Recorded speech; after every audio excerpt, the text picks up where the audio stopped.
of that cycle. You can't break it. Yeah, then we're having another one. Why? What have we done?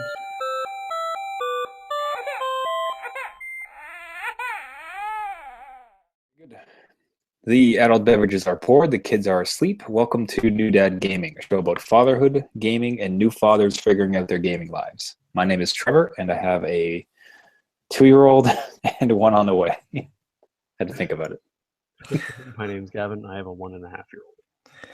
And I'm Jeff. I have a 6-year-old and a 4-year-old. Yeah, as soon as the 1-year-old, I'm like, oh, that's not the case. I was like, 1.5. Well, no, like I chopped it off. He's now 2, and I was like, well, there's a new one on the. What? How old is? Well, he's not an age. He's negative. T minus. Negative. T minus whatever. Is good. Launch date. Yeah, that's right. Yeah, I guess I'll launch into it. I think like the. Oh God. Yeah, let me spin you a yarn. No, it's just it's the cutest thing that has since happened. So it seems like my dog and my son have just like crossed this perfect like understanding or age group. So it seems like he's mellow enough. The dog is mellow enough, and the son is mellow enough that he's started to walk him. So we'll go to the park, and he wants to hold the leash. So the two of them just go. Like it's darling. It's unbelievable. And the dog's fine because like, all right, cool. I could just like, I'm a fan of this erratic behavior. I don't have to walk in a straight line. This is great. Yeah. And the kid's happy because like, it's a dog. Like he's running around. Well, and you have a pug, right? We're not talking German Shepherd. Yeah. My son can now overpower this dog. Yeah, like your son didn't get lashed to like a sled dog and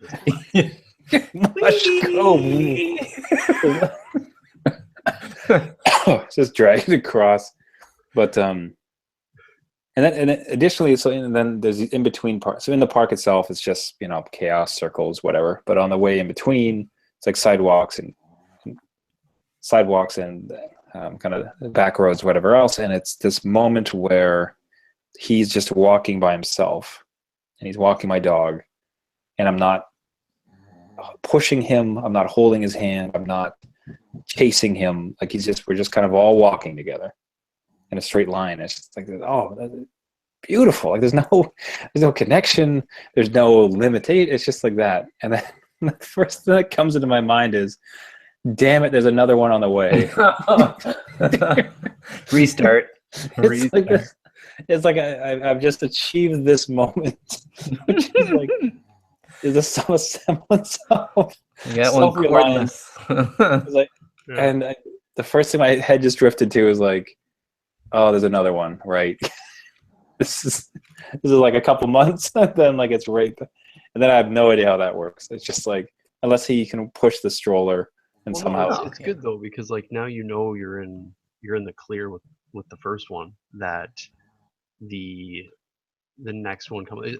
Imagine trying to handle the storm of a newborn when your firstborn wasn't in the clear yet. Like when your firstborn hadn't hit that mellow plateau, being like, yeah, Dad, I got this, I know how to walk, I know how to, I'm somewhat self-sufficient. Like if he was still like you had to carry or push or hold hand or things like that on top of a newborn baby, then it would be so like, there's silver lining there. Like right in the nick of time, your son's hit this threshold, like your son's hit this milestone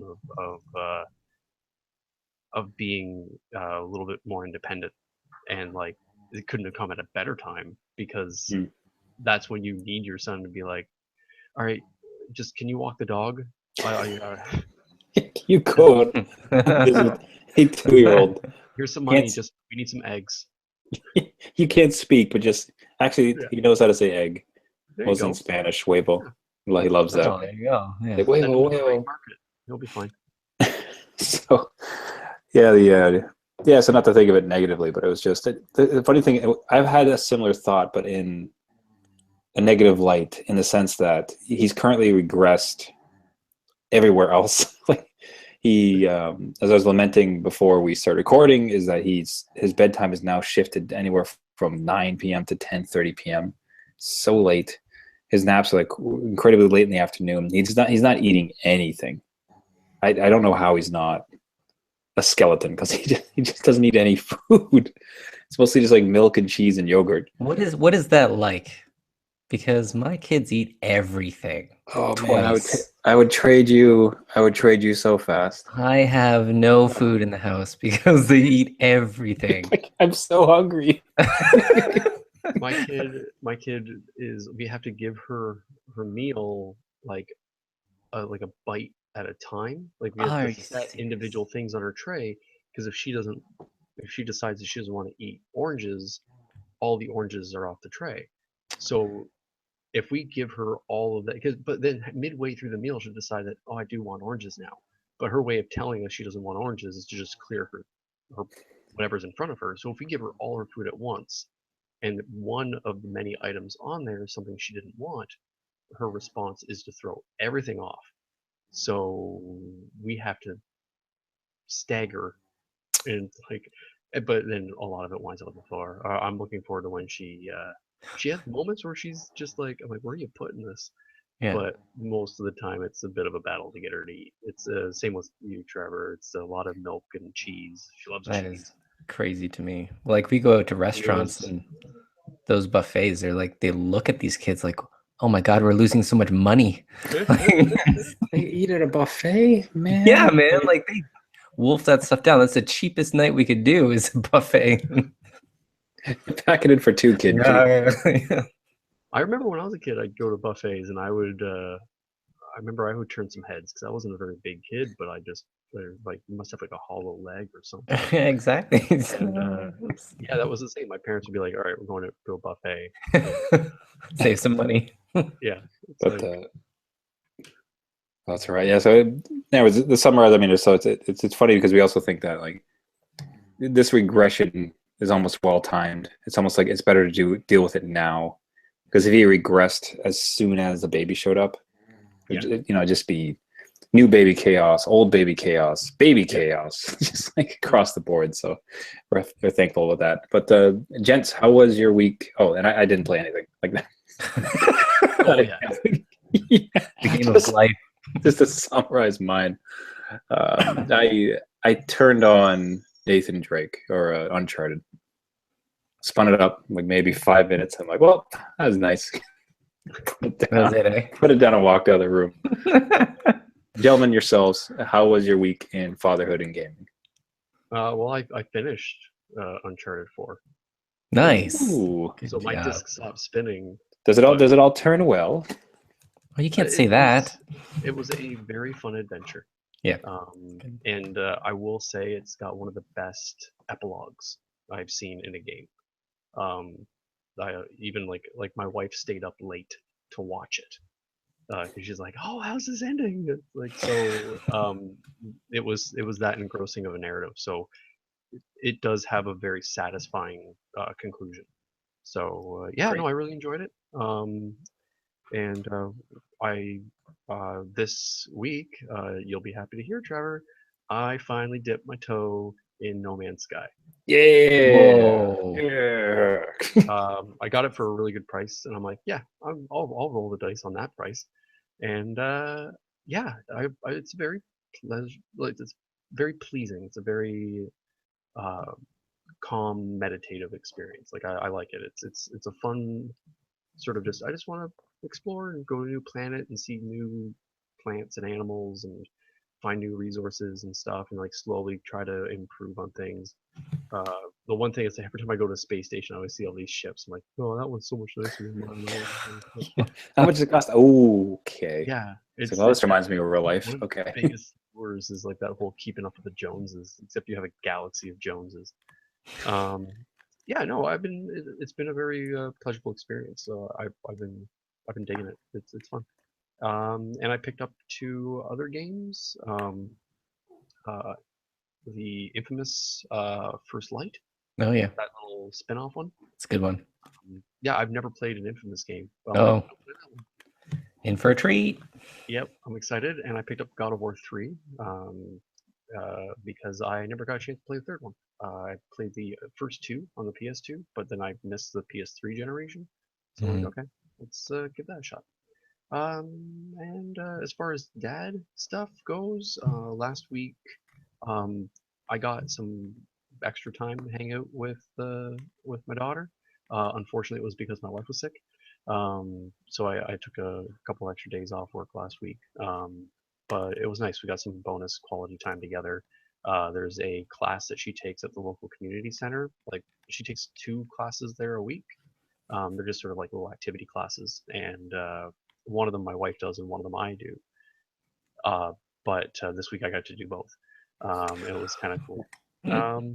Yeah, and then lots of getting things ready for Mother's Day and all that fun stuff. So we had a nice Sunday. Visited my parents. Went to a nice like classic diner for a good brunch in a just over in Oshawa there, which is near Toronto for those of you who are not aware of the Greater Toronto area. So yeah, really good diner food.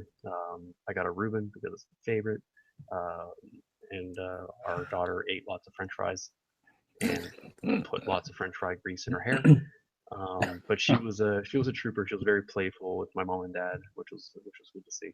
And yeah, and I got to spoil the wife a little bit. My big gift to her was I cleaned up the accident that my daughter had in the bathtub during Oh, lockdown. right, yeah. So that was the big present for her Oh, that day was I handled it. But I wrapped fun it in a bow. fact, fun fact, not my first time cleaning fecal matter out of a bathtub.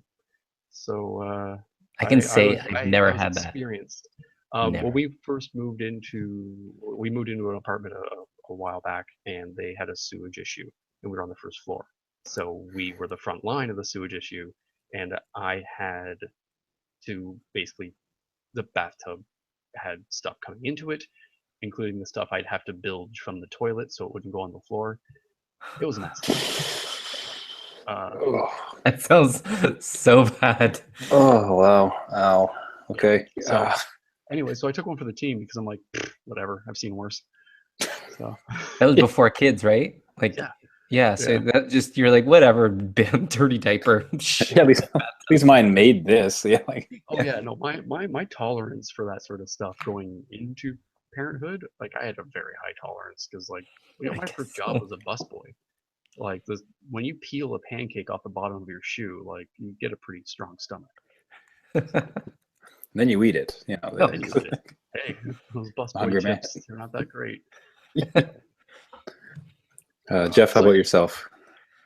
Yeah, it was pretty I guess calm weekend for Mother's Day for dadding. The kids we got the mom a coffee in the morning, coffee and some cards and some pictures, and they make all sorts of crazy stuff at school now, so they brought that all home. Gave that to So her. your job is done. It's like, Yeah. thanks, school. Well, you're still on. Yeah. So, but this is where the eating comes in. We got brunch to have a whole bunch of fruit and breads and stuff. So we ate all that, and then we went to grandma's, and they had a full pasta Italian lunch. So they ate 2 lunches, a brunch and a lunch, and then got home and wanted more. They wanted dessert, which they don't have lunch dessert, but that's lunch number 3 if they wanted it. We said no, but they didn't like that. So they just eat meat, meat. I don't get it. So, and they're the same age too. Like, was your oldest that insatiable when he was your oh youngest? yeah, yeah, Like, he is was. that like, and it hasn't stopped since. Like, he I. hit that age. It's got to be genetic or something. I mean, I don't think I was like that, but Yeah, I don't remember you being insatiable though. Like all the years we hung out, like I don't remember like, oh, there goes eating Jeff. Like no, there he's going again. I'm like, where is he putting it? not the Yeah, paint, Jeff. Come on, stop eating. I don't get it. So they have like bottomless pits that we just is the money pit that we shovel food into. Just shuffling money into like, oh no. You have to grocery shop twice a week. It becomes an issue. Wow. But in terms of gaming, I played a couple more VR demos. Static, where you have your hands kind of in this puzzle block. It's almost like one of those finger traps, Oh yeah, and you have yeah. to kind of look around to figure out the puzzle. That's kind of neat. It's kind of trippy too, because you kind of feel like your hands are tied because they're tied to the controller, right? So you kind of feel like you're in the game looking at this puzzle. So that was a kind of neat one. And then I played a bunch of Dirt Rally VR again because it's awesome. And I downloaded that Prey demo. So I got a taste of that. It was quite different than what I was expecting, but it was a neat little demo. You don't see too many demos nowadays. So that was almost a treat to have, right? Demo. Like, it was really cool to play a demo. It's like when I Yeah. played it as well, I was like, I miss this. Like, I miss just like, I remember on my 360, I downloaded a whole bunch of demos Yeah. and I just play them. And then if they won me over, I'd buy the game. And it was a Yeah. very good system. It was more reliable than reviews. Like, it had a better effect on me than seeing positive reviews. I'm shocked developers aren't doing that anymore. I'm not sure kind of why that drifted away, but I don't know. Like even on PS3 when PS Plus came out, you could do full trial demos. So you get an hour with the full game. And that was a perk of the system. That doesn't happen anymore. It's just you might get a discount on the full game, so it's $78 instead of 89 or whatever it is now. So, when you just say it out loud, it's like, oh, that's so pricey for a game. So expensive, but which is even, I guess, more reason to do demos. Like if they're becoming a bigger investment, so it's like you're gonna want to hook your audience. Like, gonna be a lot more hesitation. Although when you see sales numbers like some of the AAA studios are pushing, it's like, well, obviously it's not affecting too much. So no, people buy everything. Remember like the PS1? We got a PS1 fairly early. And I remember we didn't buy a lot of games for it, so like that demo disc, like we almost like wore that thing through. Oh yeah, like, we played that thing so much. I love demo discs. You remember? Okay, this is going way back, and like all you young listeners, yeah, come up to the hearth and yeah, you young and gather around the fire. Heaven's got a story for you. Way back when, in the days of PC Gamer magazine, I remember buying that magazine, and it would come with a demo disc. Like every issue, there'd be a demo disc, and on that demo disc was just a bunch of nice little PC demos. Sometimes you'd really like hit the lottery and be like, oh yeah, this is gold. It's like I got like 4 real solid ones on here. But yeah, I remember that, and like that was a really good way to keep, like, back then too. Like we didn't have blogs like and gaming news sites and things like that. It was all this stuff where they grind up trees and they smush it really small, and then they put ink on it, and then they put little metal bits to hold all those things together. And they grab octopi and they just like squeeze out. They chisel it in stone to let you know what new technology is coming out. But yeah, I remember that. There was something kind of neat about it. There was a sense of discovery, and I think we lose that by not having demos. Like, even if it's a download off the the network, that's cool. Yeah. I think PC games still do it a little bit, which is nice, but I wish there was more of it. I guess now we have early access, but that's like you still pay to get in. Yeah. But having that free little sample to be like, it's like an amuse-bouche, and it gets you all like, I like this. I want some more. Even expose you to other things too, right? Like a lot of the stuff that you wouldn't have touched, you could look at and I don't know, get into. And genres that you would normally never really gravitate towards. And it's like, this isn't my cup of tea, but I'll give it a shot. Why not? And it's like, I really like this. And it wouldn't have mattered how many good reviews you would have read about that game. You still wouldn't have done it because your assumptions were, I don't like that type of stuff. But then you try it and you're like, yeah, this is totally it. I wonder if there is a story behind it, because I mean with the Prey demo, like clearly, I imagine that was on PlayStation. Right? The other way I did, so clearly it's capable. Like the network and the system supports it. So like, what's the holdup from everybody just doing the demo? Like, why would people not release one level? Is it like timelines are so tight that you have no time to possibly? Maybe a demo's like honestly about a decent little chunk of work to get like that one. It's like compartmentalized, totally contained. Like, it's like this is all you're getting. It's tough because like even with Prey, they don't have a PC demo. Oh, and that's weird. I don't think Bethesda fully explained why. I Oh, think it because might of have. the Steam refund. That's what they said. That was People it. Yeah, hated that. Yeah. they're like, yeah, just play it, and if you don't like it, use the Steam refund. It's Yeah. like, or you could just Make a put the demo. same demo build that you made for PlayStation and Xbox. Um, yeah, so that was kind of weird. Uh, yeah, I don't know. Like, is it because you have a lot of games that are releasing right up to the wire and they don't have a stable enough demo build and they don't want to dedicate the resource to compartmentalize content in a manner that's digestible for a demo? Um, but like, I don't know. Like, demos have sold me on games. Like, I'm probably gonna pick up Prey because I really like the demo. Just Cause 2, I played that demo more than I played most games. And then I bought the game and played it. So Yeah. yeah, it's I don't know. I really don't know. It's It got to be maybe sales driven. It has to be. Because why wouldn't you keep the hype train going? Like, here's a demo to tide you over and yeah. go. Unless assets aren't ready to go. And then that's kind of scary that they're working up to the last minute, Well, but you stamping see the. that like you see that with a lot like Just Cause 3, like those load times they had to patch it in. And you see Yeah. a lot of games being finished with patches. So like no wonder they don't have a demo. It's not done yet.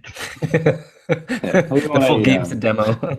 Well, day one patch, right? Like most Yeah. games now, and the size of the download for the update, especially if you bought the disc, Yeah. is like day one update, like 12 gigs, and you're like, Yeah.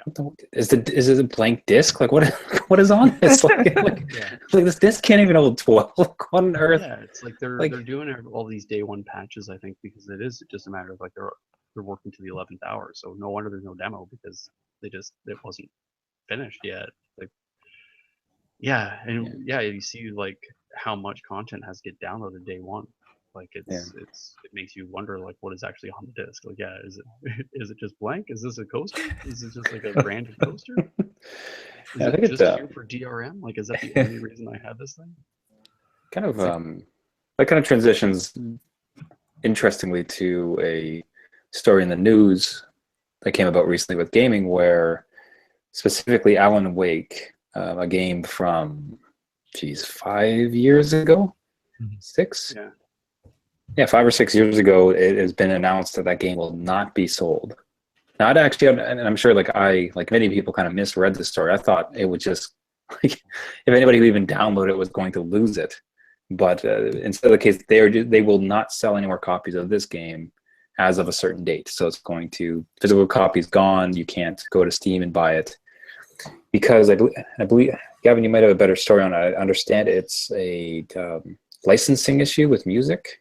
Yeah, the music in the game it was only licensed for a certain period of time. I don't think they actually had it set in the contract to be in perpetuity. So like because of that, um, that expired, and I imagine the publisher was just like, well, we we couldn't afford to pay for in perpetuity license from the content provider back then, and how much would it be to extend the license? And they were probably like, it's going to cost you this much. And then the developers of Alan Wake were like, well, what are our projected sales past this point? Like, this game's pretty old. Not many people are buying it anymore. And it's like, do we pay to keep this alive for the 12 people who might buy it this year? Or do we let this thing, like, is everybody who has enjoyed it have it already? Is everybody cool? All right, well then we can close up shop. Um, from what I believe, for what I understand is that like yeah, if you bought the game, like it's yours. Like I have a copy on Steam, and uh, I believe like I should still be able to re-download it to my hard drive because I do have it. Like they can still support that content, they just can't Sell new. um, sell it to new users. So, and it's the same with like abandonware games and stuff where it's like the games are so old that like people don't even care that they're sale. Like the people who had the licenses and stuff, like the licenses expired, but then they just it's nobody cares because they're just antiques now. So you see that a lot with like online you can find a lot of abandonware games. Um, yeah, it's licensing is a weird thing because the same thing happened with, or a similar thing happened, I should say, with Deadpool a few years back. I think it was in 2015. It was when Disney acquired Marvel. Um, and during that, there was some licensing issue with Deadpool, especially with the Deadpool video game. And they had to pull all the copies off the shelves. They had to pull it from the online storefronts and everything. Deadpool, the game, disappeared. And anybody who was lucky enough to snag a copy, because apparently it's a fun game, um, that was it. That was their copy. But they wouldn't sell any new copies. And then after the dust settled from all of that transition between Marvel and Disney, a couple of years later, boom, it's back up on the eShops and all that. And I think you can actually buy physical copies for like the PS4 and Xbox One. So it was like this weird little like everything's fine. So you never know. Like maybe there'll be like uh an Alan Wake Kryptonian edition come out like 3 years from now, Yeah. and they're like, "Fooled ya. We did buy the license, but we Suckers. saved." We just it's all just marketing, so it's just this big ploy to get people to Yeah, gotta buy this now. I'll never get it again. And then they release it like you said, 5 years. The exactly. grand I think remastering. it all comes down to like licensing is basically the right to use material, right? So like for a game company, they have all these different assets that come in, and usually it's a work for hire contract with the people providing the content, which means whatever work you do for us while you're with us, it's our property. It's very common practice. It happens like with comic books and movies and everything. On occasion, though, especially with music that was created for something other than the game, like music that was just created for the sake of creating music, for example, like with bands and stuff, when they go to license that music, um, sometimes that's just for a shorter duration of time, especially if like the publisher doing the game only had a certain budget for licensed music, and that budget could only acquire them a few years of usage, as opposed to larger studios which might be able to just buy the usage of that outright, for the lifespan of the game, however long that is. I'm not sure like how Grand Theft Auto does it. I'm guessing that they are pretty adamant about having unlimited usage rights to the content that they purchase. I read into the Grand Theft Auto because I was curious. Okay. I was like, Oh yeah. it's got a whole radio system, right? Here's Jeff with the Tons, hot scoop. tons, right? Now, what blew my mind is that back in the day on PS2, I played Grand Theft Auto San Andreas. Like, loved it. Awesome game, great track. Every radio station had its own like hip hop, R&B, pop, everything. I downloaded it on iOS, so an iPhone game, for like $6 a couple of years ago because I wanted San Andreas on my iPhone because that's awesome. And I was playing around with it and it's pretty good, right? All the stations work, everything. So when Alan Wake came up, I'm like, well, what other games has had this happen? Apparently, in San Andreas on the iPhone, they just got rid of like 15 tracks or something. So when I was playing it, I never really noticed because I don't know. I figured it was just randomized. Like the radio system is all like random songs come on. So I'm like, no, maybe it it just didn't happen. But apparently on the Steam version, they just released a patch and it just took all those away. Whoa. So it was like an underhanded like, oh no, they're gone. Like they only had a 7-year license for these games. So they Wow. didn't know if the shelf life would last for 7 years. So And they just my DVD of San Andreas for the PC that's kicking yeah, don't around, update it. Yeah, get the badge. There you go. I should hold on to that. Is what You you're should. saying. That's That's yeah. yeah. It goes to show like physical copies and their value. Right. So what's the next step, right? Like I've invested a lot in digital just because like I'm lazy. I don't care to go to a store and buy it. Yeah. Even though Amazon can ship to your door. Usually digital is just easier. It's there. I can buy it in 1 second, and a couple hours later I can at least play like the first part of it. So it's just I don't know what they've said that when you actually download the digital version, it says like Sony is licensing it to you, so they can revoke that at any time. Which blah blah blah terms of service, whatever. Like I don't care. Okay, give me the game. So I guess they could yank it out from you with some flack. I'm sure. I don't think they'll ever do it, but it might be the same scoop. But it just feels like this is the first time. Like I'm curious to see where this goes because like if you wanted to show your kid, you bought this game way back when, and you want to show it to them, and now you go back, it's like, but I bought this, like I had it in my Steam library or my PlayStation. Yep. And especially like at our age, like the ages of our kids, where any really great, like we want to show them Journey, like it.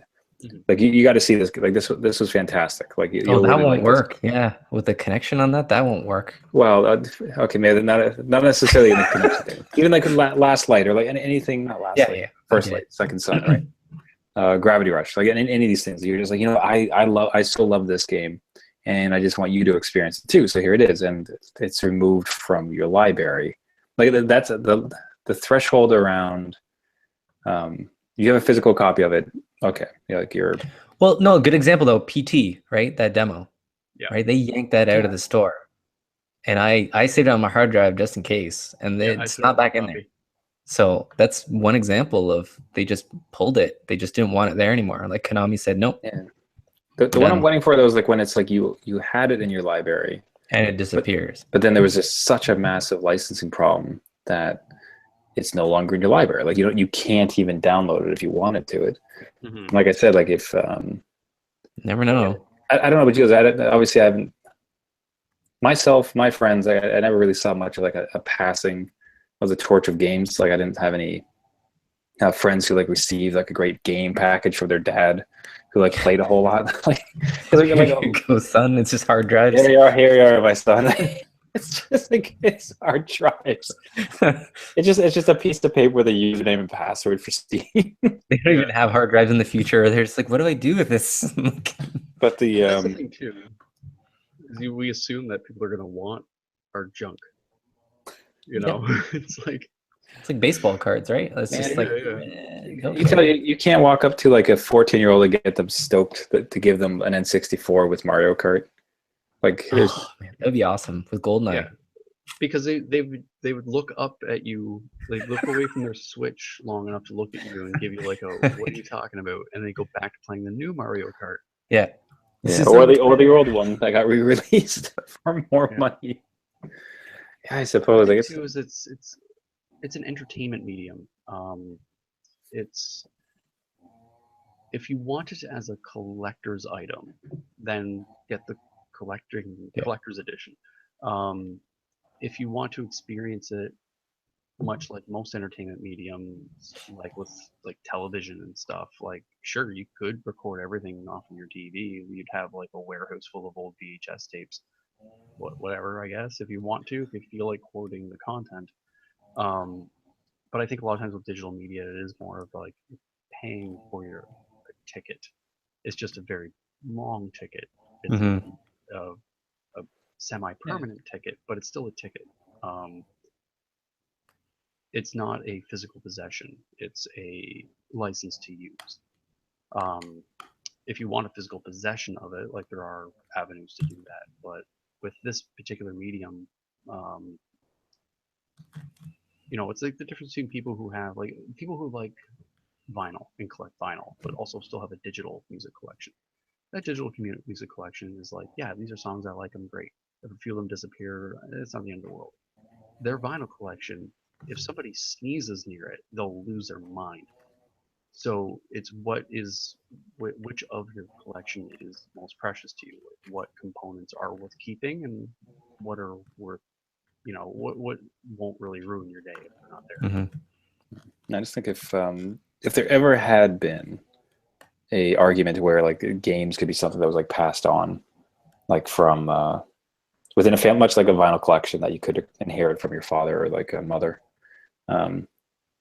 If there ever had been a thought of it, and I'd never heard of it, but if there had ever been a thought that like, oh, you could inherit or pass along games to your Steam account number. Even if it had ever been a thing, it's just like the way like the current conversations are going is just like, yeah, that's not. No, yeah. This is not a thing. Like I don't know that this medium will have any permanence enough to like last any type of generation from anything we're seeing. No. Yeah. If anything, too, it's like it'd be almost better suited to have some form of a licensing immune archive, like at least just some way of preserving the content and not having its existence disappear due to a legality because Mhm. somebody didn't want to pay somebody else. Yeah. Like, you wouldn't. It'd be like if a few Renaissance paintings never made it to the Uffizi because the Medici family was like, well, the terms of use for this fresco is gone, so somebody get a chisel and rip it off the wall. I patented that red you used to take out all the red. Yeah, exactly. Pantone kicks in the door of the Louvre and starts ripping down anything using their Pantone color. Yeah, it's weird. It's like trying to figure out where legal right of use and uh, archival permanence, where they sit.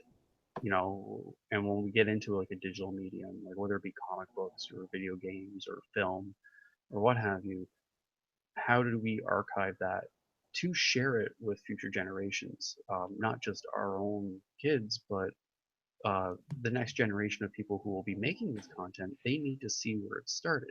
Much like a art history museum for an artist, like we need stuff that helps us see our past. And if it all just sort of gets deleted because of some thing in the contract that didn't quite get signed right, it'd be a shame. And if we could, yeah, I just Yeah, it it's would just be really bad. not just how quickly things can go down when some parties hold licenses that can kill. Oh my god. It's because I mentioned Goldeneye, isn't it? Yeah, Yes. it's kind of a softball. Well, everybody, I think we'll wrap it up on that note. Yep. Thank you, everybody, for listening. This has been New Dad Gaming. If you'd like to reach out to us, you can find us on our website at newdadgaming.com. We'd love to hear from your show ideas, questions, thoughts, anything you'd like to send our way. You can also subscribe to our YouTube channel, to our podcasting to our podcast either through iTunes or Google Play, as well as many other podcasting services. You can reach out to us on Facebook and Twitter. We'd love to hear from you. This is going well. And as always, we'd love a rate, a subscribe, and if you could pass it along to a new dad who games. Until next time, my name is Trevor, and I have a 2-year-old and one on the way. My name is Gavin. I have a 1.5-year-old. And I'm Jeff. I have a 6-year-old and a 4-year-old. Very good. Thanks, gents. Have a good week. See ya. Bye. Watch this episode before we yank it. We didn't buy the rights to the music. Yeah, you guys only have license for my voice on this track. Copyright claim. My views expire. We'll have to go through. The best part is we still own his image, so we just have to go through and replace it with another voice. Redub it. Okay. Yeah, just redub it. I've never thought that really the licensing was all that important. Yep. We'll shoot you up 4 octaves and we'll get past it. Yeah, just find an edit loophole. It'll be like that. I don't know if you guys have ever seen the Ghetto Paw Patrol videos on YouTube. Ghetto Paw Patrol. Wow. So to get past the content. The algorithm or whatever. The algorithm, yeah. So the worst I saw is they slowed it down. I don't know, Ryder. So it couldn't pick up the words? That's funny. Whoa. And then they added a bubble. So the bubble effect to the video. So the whole thing is bulging in the middle of the screen and it's slow motion. And it's just what? Why would you watch it? Why would your kid watch that? Your kid's gonna be oh my god. The only reason I saw it because my kid was watching it. My wife had found it on YouTube and just put it on, and he was fine with it. I'm like, all right, well, it's one way to get it, I guess. We have Netflix. We don't have to do this. It was painful. It was hard to watch. So, anyways, that's how we'll get around you, Gavin. Don't worry. Fair enough. I wonder if Alan Wake can get around its thing with a just hire a cover band or something. Or just go full bore Kevin. Play what Benny Hill music. No, you can't sing it all though, Trevor. We don't have the license to use yet. Oh, they'll pick up on it. Yeah, those 6 notes. I stopped just short. Just shy. Yeah. Just shy. You know what the worst of it is for? It's and I noticed it on Netflix. Scrubs. Have you watched Scrubs? No. Yeah. They changed 8 songs in there that completely changed the comedy. And it's only the Netflix ones, and I won't watch it because it completely changes the moment. Wow. So it's stupid because of the licensing. Like Anyways, it's not even the same tone. Like they're no, that no, deaf? I will go find the song list and what they replaced it with, and if you've seen it before, you'll understand. You'll be like, no, that wasn't. So like it'd be like if they replaced the classic like Seinfeld like thing, Yeah. thing going on. Yeah, with like beer bottle. Ooh, ooh, ooh. Like, The Tommy Jug music, perfect. not the same. Actually, now I want to see that. Yeah. Coming up. I think we need some jug music in our intro. Let's be honest. It is. Yeah.